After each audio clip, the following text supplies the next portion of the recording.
have a principled approach, which is to make sure that we will not reciprocate to their action of getting rid of diplomatic immunities to 41 of our diplomats, which is clearly contrary to international law. Well, there's Foreign Affairs Minister Mélanie Joly saying most of Canada's diplomats have been forced out of India. Last month, Prime Minister Justin Trudeau said Canada had intelligence showing India may have been involved in the killing of a Canadian in BC earlier this year.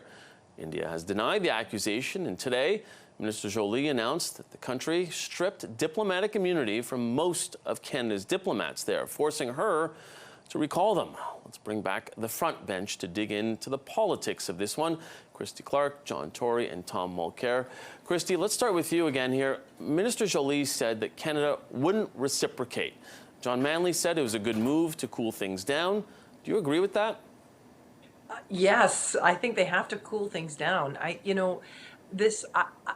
said this before on the front bench. I don't understand what the Prime Minister was thinking when he publicly accused India of an extrajudicial killing in this country without producing any evidence for it, without there having been a police investigation completed. I mean, I presume it's underway, but there's a lot of time left to go.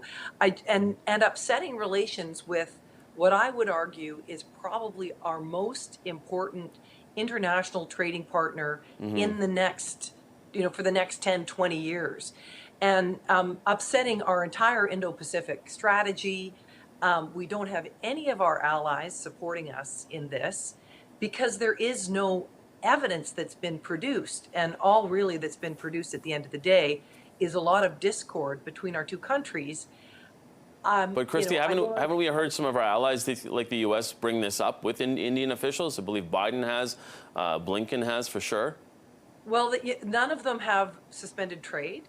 None of them have suspended diplomatic relations. None of them have done anything that one would normally do to support an ally in the case of an extrajudicial killing happening in their country. And so it's been tepid support at best, if there's been any, and it certainly hasn't been an endorsement of the actions that we've taken. So, I mean, in answer to your question, Mike, here's the thing, is we've got to cool this down. The Prime Minister made a terrible, I think, diplomatic mistake in doing this when he did it without evidence. And so until, as this drama drags on, get ready, it's just going to get worse for a lot longer before it gets better.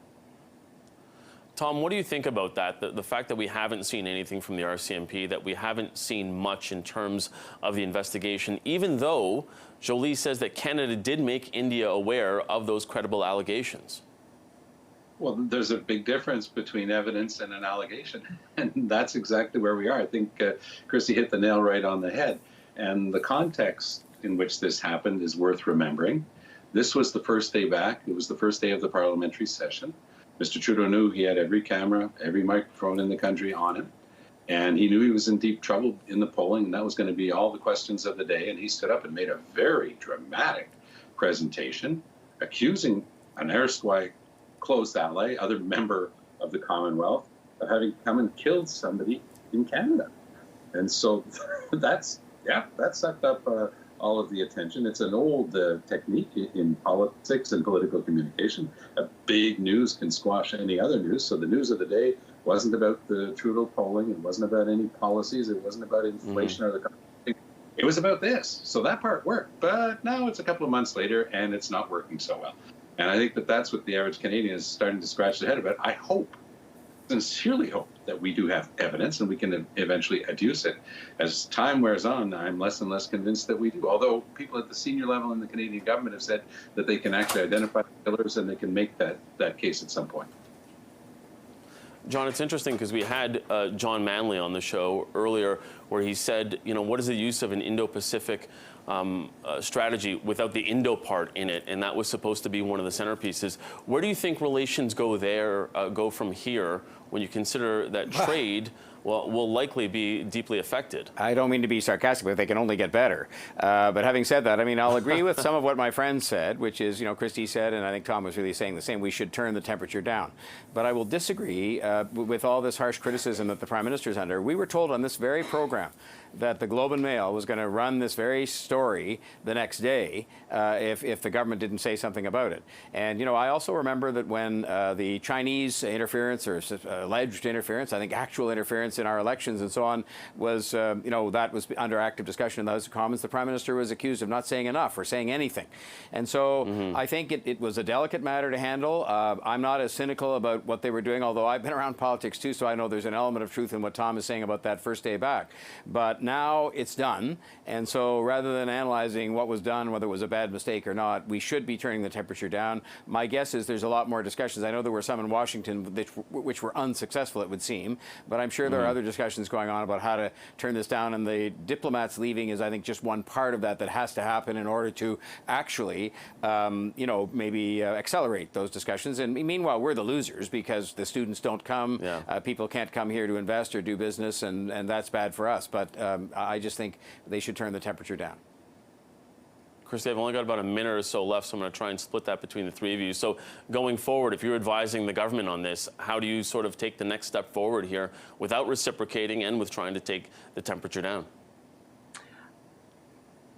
I think the damage that has been done, given Prime Minister Modi's character and kind of level of intensity, is irreparable and very hard to fix until we get this investigation finished and get the results out. I mean, there's lots of stuff that can happen in the background that clearly didn't happen before the Prime Minister made his public announcement. I suppose they can try and keep those channels open, but I'm not optimistic that there's going to be a quick solution to this now. Tom, I'm going to get you in, and then John, go ahead quick.